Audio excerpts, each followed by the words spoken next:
Hello and welcome to the very first episode of Spare a Thought. My name is Tom Spare, your host. The purpose of this podcast is to sit down and talk with people and organisations who are doing interesting work in important areas of society that are often underreported or misrepresented by the media.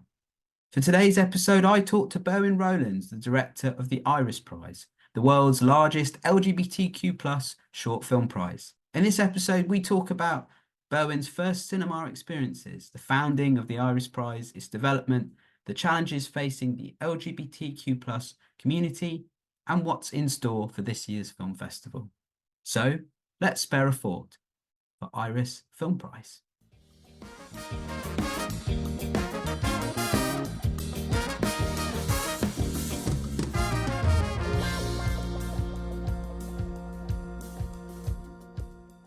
My name's Berwyn Rowlands. My posh title, my official title is the director of the Iris Prize. And I'm a Welsh speaker. I identify as a gay man. I like food, travel. I'm lucky in that I've done quite a bit of traveling, but you can travel by watching films, you see. See what I did there? Oh, good, isn't it? yes. You're awake. What is your earliest cinema memory?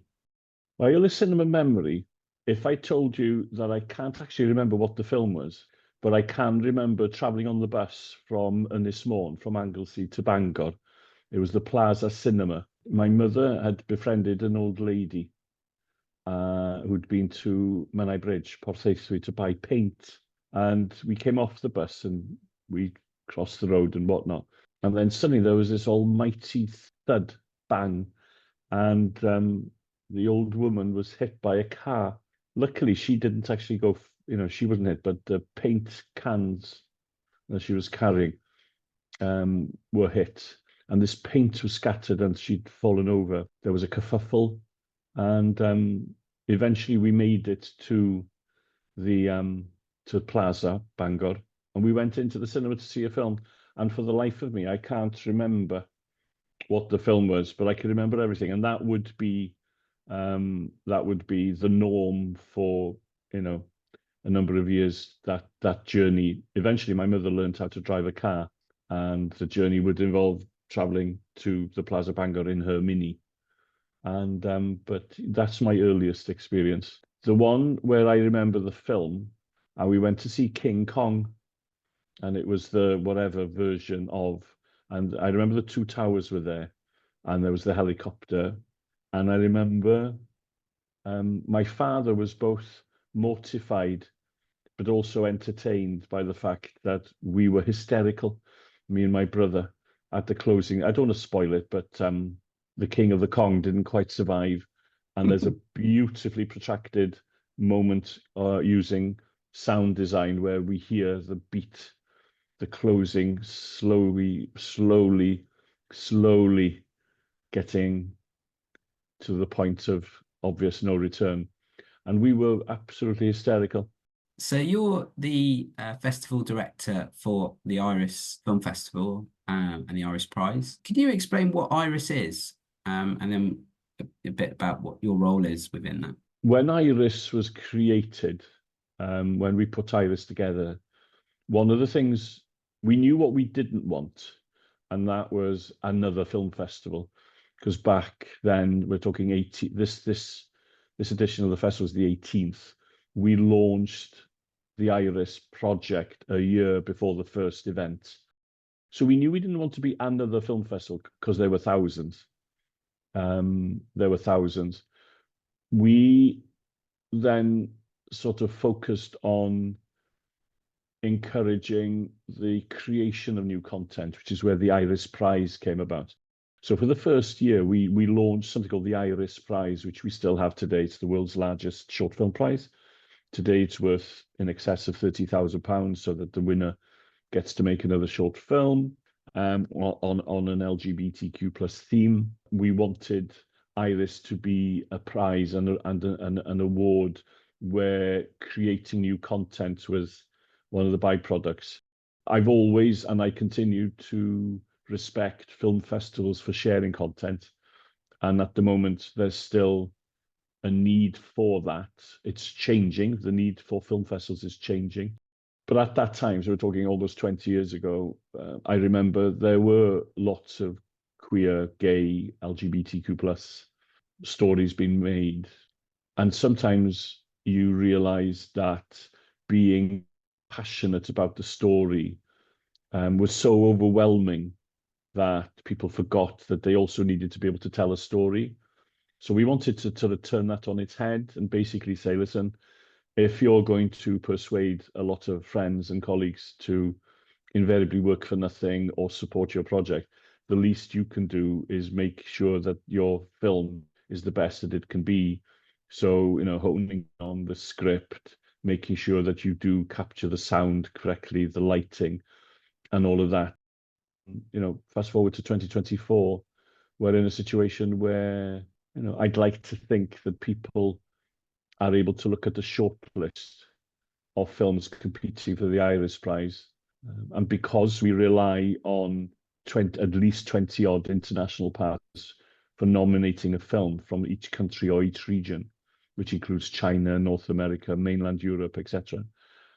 And because of that, the 35 films competing for the Iris Prize, I think most people will agree that they represent excellence in storytelling. And therefore, by its nature, filmmakers will be looking at their work and asking themselves to have an honest conversation. Is my film good enough to be there? Don't get me wrong, there will be people who might have an issue with the shortlist at Iris because it's not, it's not this or it's not that. But generally, I think we have created a scenario because of the relationship with all the other partner festivals that shortlist is an example that you can kind of go use it as a benchmark. Yeah, I never really thought about that in terms of a film festival. A lot of film festivals being the end of something rather than the meeting point between the end and something new starting. That I was asked recently about, can you identify a seminal moment during the past 18 years to do with Iris and the festival? And my honest answer was the very first festival, because it was at the very first festival that we were like 2 months and counting, 2 weeks and counting, 2 days and counting, and then boof, it happened, and it was only a 3-day event, which included arriving and leaving. So it was like 2 days, and the filmmakers appeared, and more importantly, the audience appeared. And when we were creating the mood board, or when we were looking at the mood board for Iris, we had colors, we had words that we would use, excellence in storytelling started there. And what became clear was that, we were experiencing the beginning of a cycle. So Dee Rees was the winner of the inaugural Iris Prize, a Black lesbian from the States, who we knew would be, coming to the UK, to Cardiff, to Wales, to make use of the award, the prize, to make another short film. And she made Colonial Gods, which is still today available on our Iris Prize YouTube channel. And that was exciting, knowing that the festival had given a filmmaker an opportunity to share a story. That's very cool. And what's your role as director? And has that role changed over time? The role as the director hasn't really changed. It's allowing the project to grow, and it's allowing the project to breathe. And grow doesn't necessarily mean bigger, by the way. When we were doing pre-selection, for example, in the early years, it would be literally 3 of us sitting at home watching CDs in the CD player. 18 years later, the pre-selection process involves about 30 people watching. Each piece of work submitted is seen by 2 people, and they mark said piece of work. If there's a discrepancy between the 2 marks, we send in the third eye, which is a member of the team, just to adjudicate. From then, there is a shortlist of the shortlist, and the bigger group sees all of the works that reach that stage. And we end up with an extra 15 films to add to the 20 films that have been nominated by partner festivals. And that process takes months and months and months. It takes a lot of people, and it's global now because of technology. People can see things. So we have, so when we talk about diversity and representation, we have got people in Australia, we have got people in North America, we have got people from Scotland watching and being involved in pre-select. My job is to make sure that these things can happen, but they can happen to the best of our ability.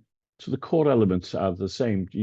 Making sure that every film submitted is treated with respect, making sure that that work is given a chance, and then the rest of it is history.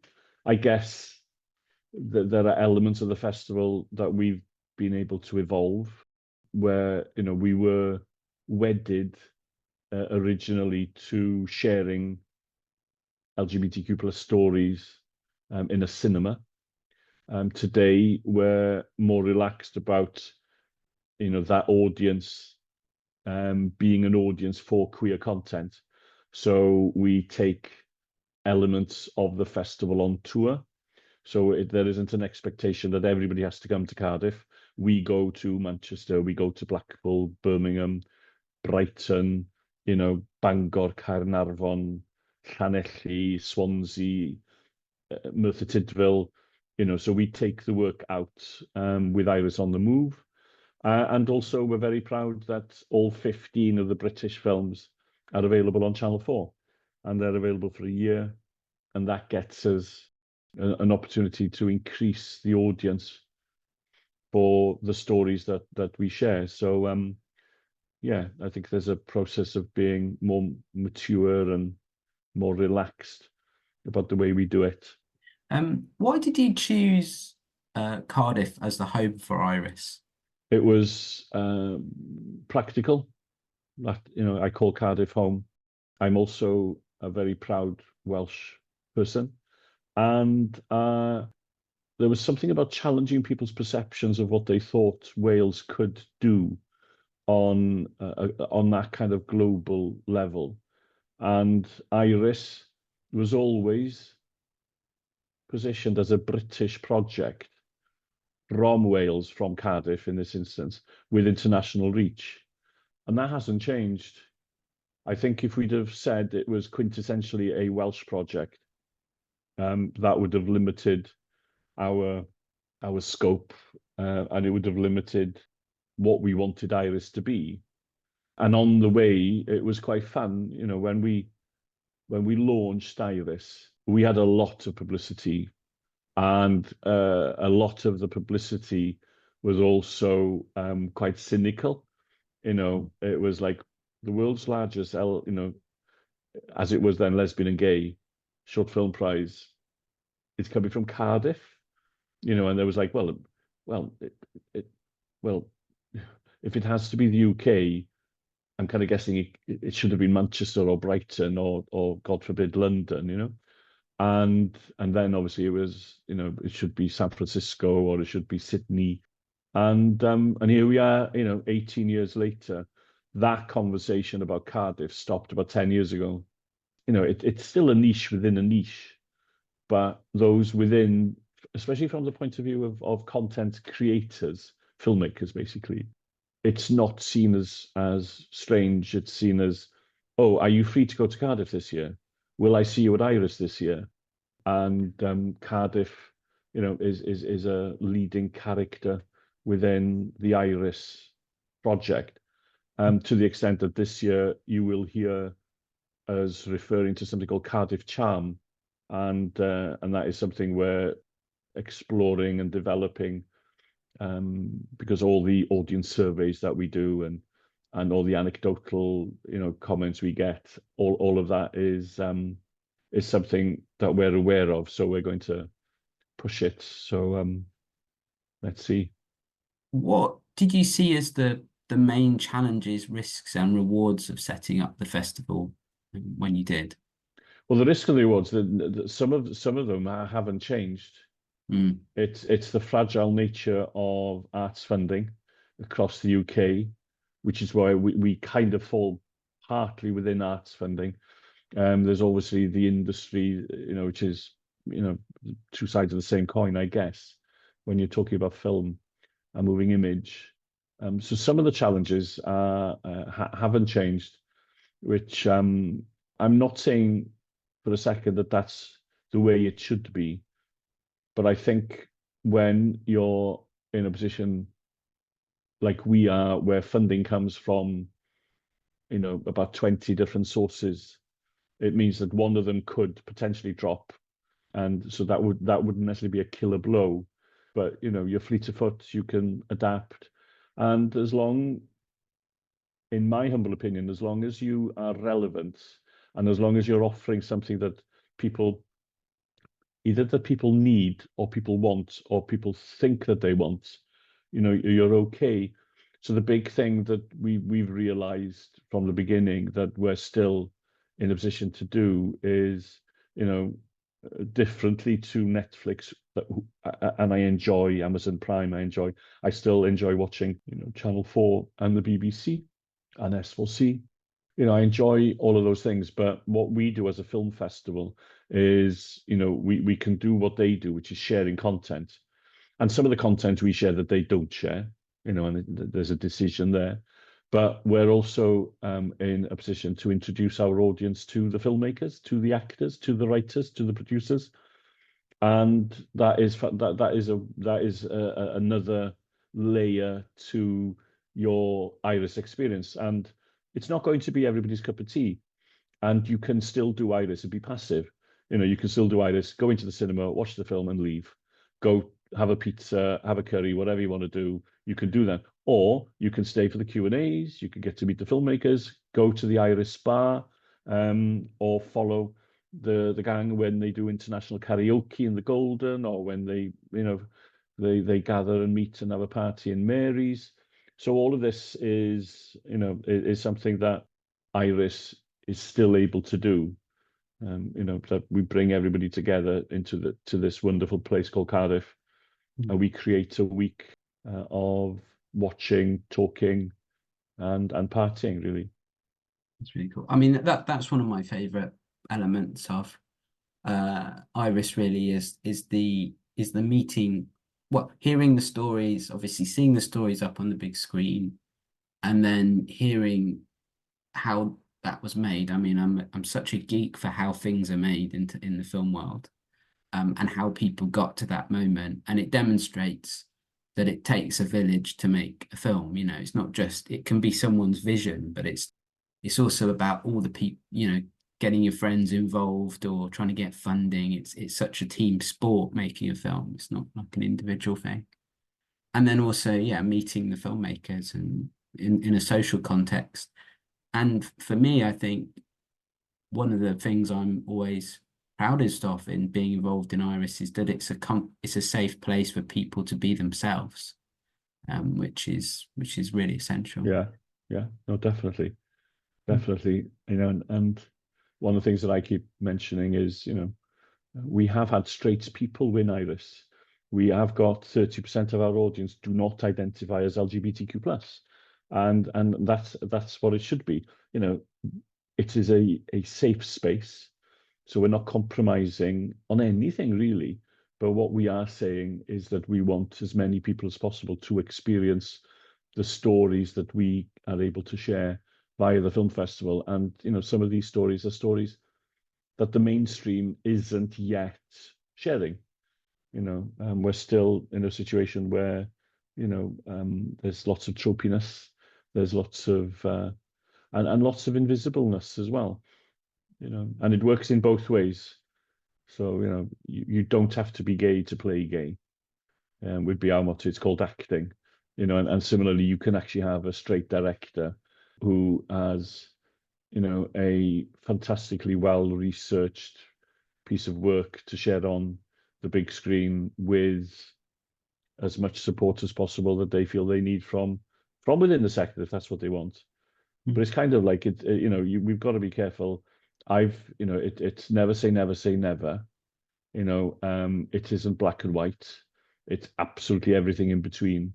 And I think I'd be I think I'd be offended if somebody told me, that a gay actor wasn't allowed to play a a straight character. That to me is just as idiotic, potentially, as saying that you have to be this to do that. Oh, I'm very sorry, I can't play this role because I haven't murdered anybody. Must be a bit facetious, I guess, but it is called acting. Don't get me wrong, sometimes, your authentic experiences and all of that can bring to a role layers, I think when anybody tells you these are rules and you've got to stick to them, I'm always, yeah, a bit nervous about rules, although I guess we need them. Sometimes, yeah. There's a lot written in the media about the culture wars, about gender identity, LGBTQ plus rights, and this is many hours of discussions worth. Where does Iris sort of fit into that quite fraught environment? The whole situation at the moment is fraught with danger. The danger, I think, sometimes is self-inflicted. I'll be honest. That's and we've got to be honest. I think if we're scared of saying what we're thinking, I don't necessarily, have the right to offend people, but I think I have a duty to share my opinions if somebody asks. So, the whole concept of no platforming, and I don't think it's to do with the fact that I'm 58. Do you know what I mean? I think it just sounds strange that you just don't talk to them or you don't. Um, and I know things have changed, but I remember campaigning for gay rights, Welsh language rights, CND, everything else. And, there were people, I shared studio space on radio, television. I shared, platforms with people who really, wouldn't have pissed on me if I was on fire. They did not like me. And I just felt sorry for them. I just kind of went, oh, okay. And I just carried on. And don't get me wrong, I had absolutely no idea we would be successful. We meaning the royal we of, LGBT rights that we have in abundance here in the West, specifically here in the UK. So we didn't know we would win, talking civil partnerships, getting married, adoption rights, employment rights, and all of that. But we did, and I think part of it was the duality that you had the art of persuasion, the art of bringing people with you, as well as Peter Tatchell, because I like the fact that he and I can meet at an Iris event. But when I started, Peter represented the naughty boy of protesting. I now look at him as being a heroic, freedom fighter, supporting all diversity and injustices in a way that he is able to do, and very brave as well in the way that he's been able to do it. But what he did was he allowed a lot of us to occupy the mainstream, and therefore, the creation of Stonewall, engaging with the politicians and everything else that flowed. So there's a duality. So I am a little bit disappointed that we seem to have gone back. I'm not sure if we've gone back actually, but we seem to be occupying a space that I find alien and I find distressing, which is black and white, and two tribes go to war, trans people, non-binary people are treated appallingly badly, and they are, I would hazard a guess, just as badly as we were treated as gay men. We were treated as gay men when you had the AIDS crisis, when you had Clause 28, Section 28, whatever, and the media was just horrendous. Elements of the media were just horrendous. And it feels, and I know people talk about it, and it's part of the never-ending story that history is repeating itself. I don't know. I think that my prediction, even though you haven't asked for a prediction, but my prediction is is that it's not sustainable. What's happening at the moment is not sustainable, and I'm talking about not being able to talk, not being able to ask certain questions, being accused of being this because you've asked a question, etc., etc. It's not sustainable. We will see, more and more people in pain and, responding to that pain in different ways, which is really, not acceptable. So I think things will change. And part of that is that all of us will need to change. So I think we all need to change in that we all need to rediscover listening to other people. And yes, you listen to people you don't agree with, but that's not the end of the world. I guess it is the end of the world if someone to kill you and put you, and put you on an island and forget about you. But generally, I think we've got to remember to listen and to have dialogue and communication. And when I say that, there's nothing worse, is there, when you have a conversation with somebody at some event or something, and they've prepared their stock answers, and they are almost unable to deviate from that, because this is what they're meant to say, or this is what they should be saying. And that filters, I am going to put politicians at the top, because in the world that we're living in, that is, that is the hierarchy. And so when you see that at that level, politicians who've been elected, who have been paid to do a job of work, falling into, cliches and rhetoric and not answering questions, I think that just filters into everything, and it's not acceptable, and also, and don't get me wrong, I'm not saying that we should allow. I understand freedom of speech. I understand that. But freedom of speech is also not an excuse to create absolute chaos, and my head is telling me, in the same way the sea goes out, and unless something horrendous has happened, it comes back in.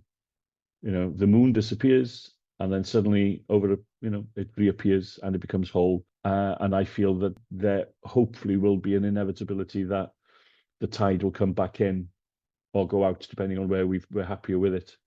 Dare I say it? I think I don't think they'll be using it this time around, but things can only get better.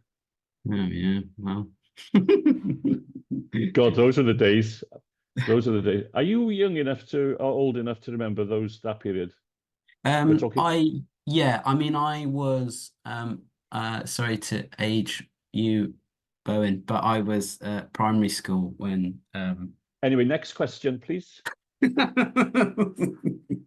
But the bit I'm proudest of is that most of my formative education was under a Labour government, and my mum got tax credit. We were able to access museums and everything for free. I got funding. I got EMA to. I was basically in my sixth form being paid to go to school, which was pretty cool. Yeah.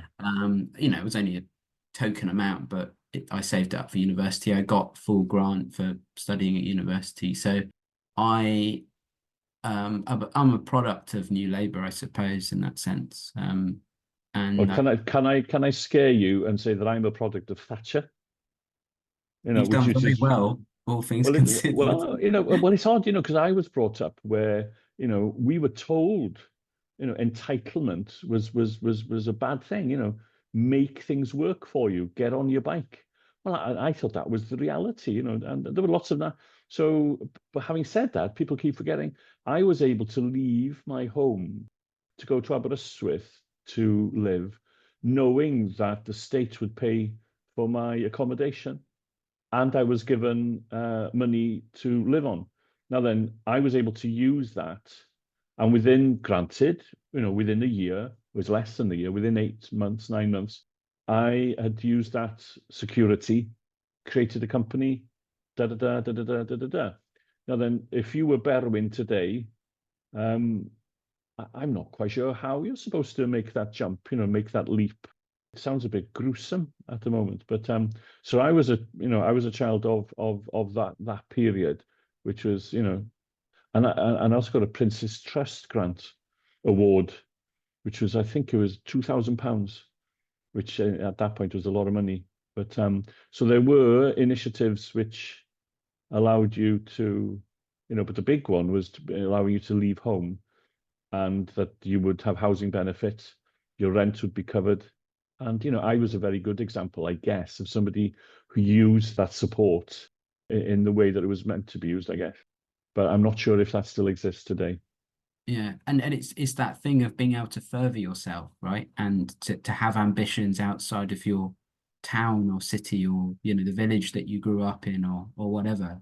I think everyone needs some level of experience, even if it's just to move to the next town to have an experience of somewhere else. Mm. And I think that's part of the problem really of people being limited to their ambitions of being limited because of where they were born, and that just seems bizarre to me. The festival's taking place between the 8th and the 13th of October. What's in store and where can those listening get tickets from? Well, tickets are easy. The box office has been open now. You just go to www.irisprize.org and it's all there. And it's all available. There is nothing at Iris which is VIP only. You can enjoy yourself. You can get a full week pass, you can get a day pass, you can get a weekend pass. But more importantly, you can actually just pick and choose individual films. You can buy 5 for the price of whatever it is. And we're very proud this year that we're able to offer, for I think the 4th year, all the talks are free. So there are, on average, I think we do there's 2 talks each day at the festival, and they're all available for free. So but go onto the website, demand your ticket, because everything's ticketed. So yeah, there's that. Almost everything happens at the View Cinema. And then on Sunday, where we've got a selection of films in chapter. So that's exciting. And then on the Sunday, we repeat some of the best features, etc., in the View as well. And then our home is Stadium Plaza, which is where the View Cinema is. And there's a club there, there's meeting spaces there. And it's kind of like the Bermuda Triangle of gayness. So you can stay in the Clayton Hotel, you can get off your train at Central Station, you can walk to the View, and you'll see all our wonderful street banners on Wood Street, and look out for bunting. There's lots of Iris bunting in various venues, which is an acknowledgement that they are supporting Iris. I'm quite excited because I was told yesterday, comparing like for likes, our ticket sales, pre-sales for 2024 are 25% up on last year. And last year we were 22% up. So, although the cinema sector, I think, is still recovering from COVID and recovering from the transitional process of how we consume content, your Netflix, your Amazon Primes and stuff. It's still a bit gruesome out there. It's clear that I'd like to think that we're offering something that people want.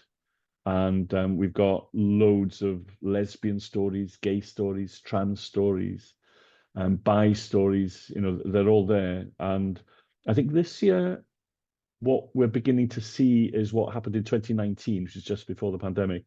We're seeing people who just want to rock up and have a fab time and see a film, knowing that the lead actress is coming over from Canada, knowing that the lead actor is coming over from Australia, and just to see films, watch a feature, have a drink in the club, go for a pizza or whatever. So that's happening.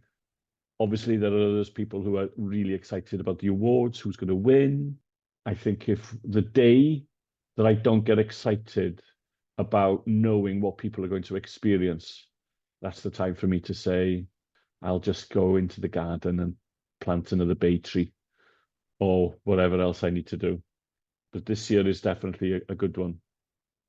Cool. Well, thank you very much, Berwyn, and thank you for your time. Thank you, Tom. And you know that I find chatting very difficult, but you've made it easy and a joy. My thanks to Berwyn for being such a great first guest. Remember, you can buy your tickets for the Iris Film Festival at irisprize.org. Music for the show is Young Shall Grow, credit and thanks to Afro Cluster, Magugu and Asher Jane. Thank you for listening to Spare a Thought. Whether you like